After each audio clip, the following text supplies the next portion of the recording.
How's it going, everybody? My name is Graham. Let's talk a little bit about confidence. Confidence is learning to see yourself the way God sees you. So confidence is a good thing, but it's one thing to say, you should have more confidence. And it's another thing to actually be confident. How exactly can you be confident? If you want to have confidence, first, you need to learn how to focus. It's like when you're learning music, especially when you play an instrument. If you don't focus on the beat or the rhythm, you're gonna be all over the place. This is a metronome. Musicians use them to help them keep the beat. If you focus on the metronome, you'll stay steady. Watch.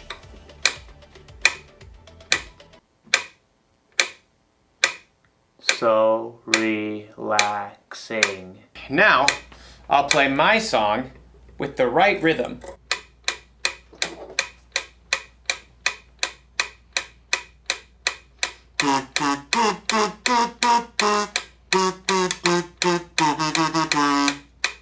Wow! Focusing really works. It helps me be more confident because I'm able to put my trust in something steady, something I can depend on. So in today's story, one of Jesus' disciples gets to do something amazing, as long as he doesn't lose focus. As for me, I'll be here waiting for you to get back. See how focused I am? See you very soon.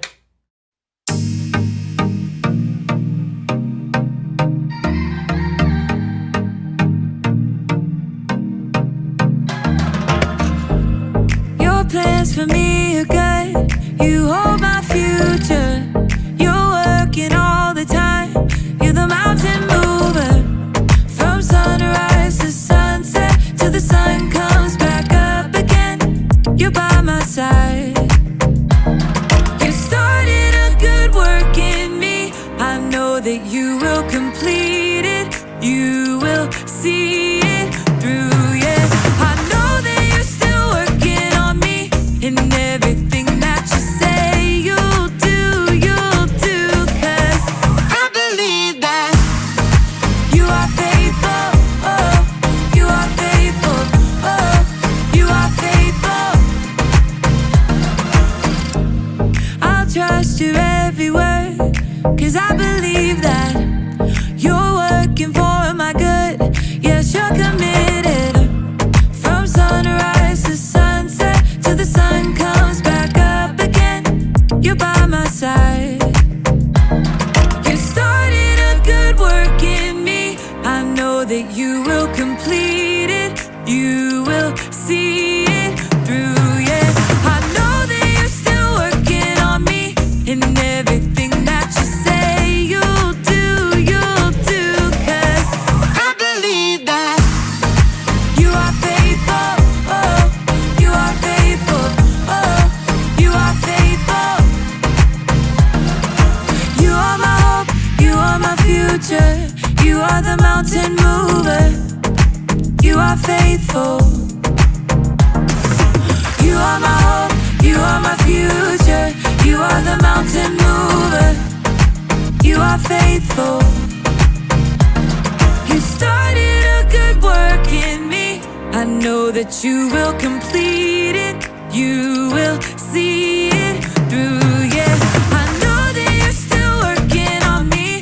And everything that you say you'll do, 'cause I believe that you are faithful, oh, you are faithful, you are faithful, oh, you are faithful, oh, you are faithful, oh, you are faithful.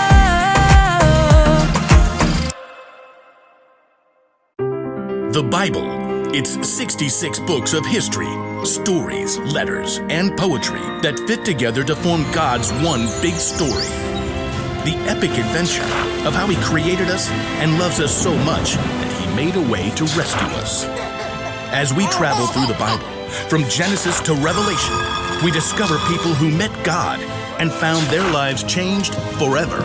Now, for an amazing story, inspired by the book of Matthew, chapter 14, verses 22 through 33. Jesus and his friends had reached the end of a long day, and they were exhausted. Get in the boat. Go ahead to the other side of the lake. Oh, wait a second. Aren't you coming too? I must send the crowd home. Well, all right. Andrew, James, John, let's get a move on. That very morning, Jesus had received terrible news.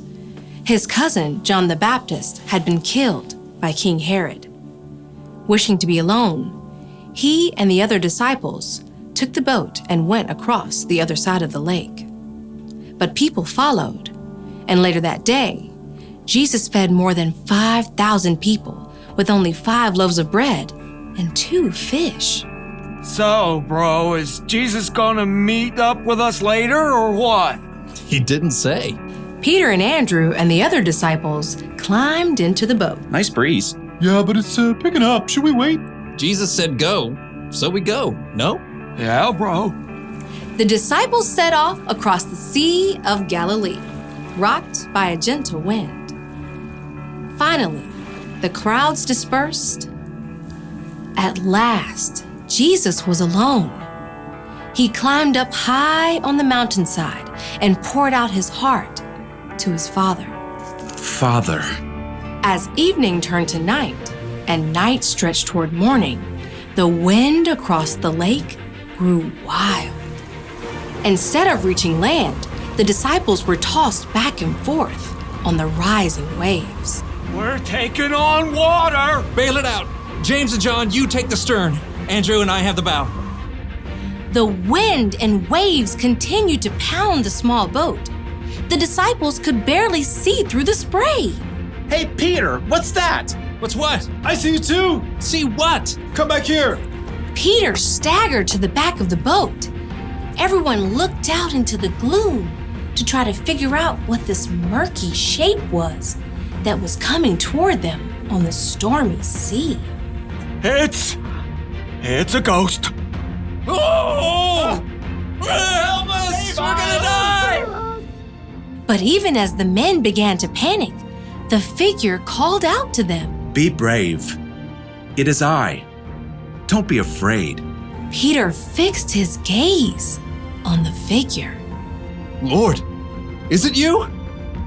The man came straight toward them, walking on the surging water as if it were a smooth, sandy beach. If it is you, tell me to come to you on the water. Come. Now everyone stared at Peter. You can't walk on water, bro. But Jesus can. Taking a deep breath, Peter grabbed the plunging side of the boat and then threw his legs over the side. Impossibly, he stood up on the water. Whoa. This is crazy. Peter locked his eyes on Jesus, the only solid, stable thing in the storm-tossed sea. He took a step, then another step, and a third step. But at that moment, Peter caught sight of a monstrous wave at the edge of his vision. He turned his gaze toward the monstrous wall that threatened to crush him.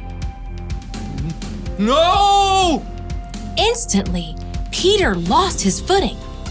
The water sucked him down and whipped him around. Lord, save me! Immediately, Jesus reached out and grabbed Peter's hand. Your faith is so small. Why did you doubt me?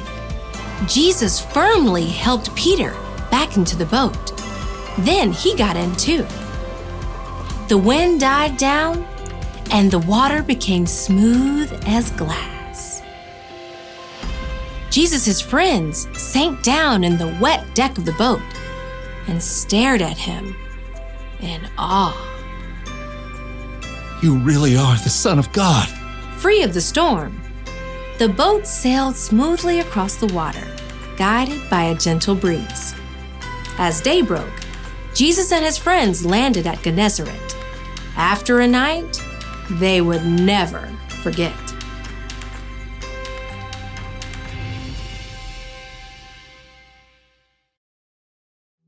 Let me just say, if I haven't said it before, Jesus is amazing. He could actually walk on water, and he helped Peter too. Think of how much confidence Peter had to have in Jesus to step out of that boat. He must have been super focused. But then something happened to Peter that happens to us sometimes.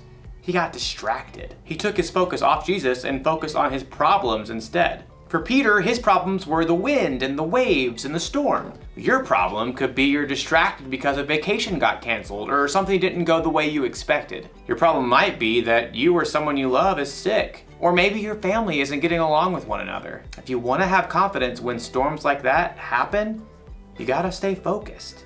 It's probably best if you don't try to walk on water, but you should try to stay focused on Jesus. Now, we can't focus on Jesus the way Peter did with his eyes, but we can focus on him by learning about Jesus from the Bible. We can learn the things Jesus said and the things he did, and we can try to live and love like him. Now, the one thing to remember today is this: stay focused on Jesus. Put your trust in someone steady, someone you can depend on. Maybe this classic song will help you remember. This is called Jesus Loves Me.